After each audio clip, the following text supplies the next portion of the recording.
Mana Yanti kau sembunyikan? Ada urusan apa?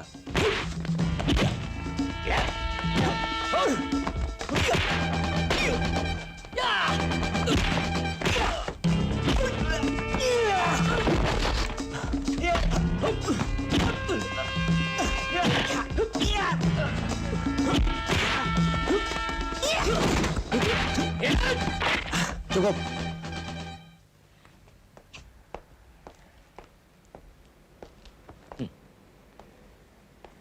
Dalam dunia kami juga ada kode etik. Kami tidak akan mengganggu orang-orang yang tidak mencampuri urusan kami. Sebenarnya, di antara kita tidak ada permusuhan apa-apa. Bung bebaskan Yanti, Bung akan aman. Oh, kalau begitu saya sudah tertipu. Perempuan itu sudah memperalat saya.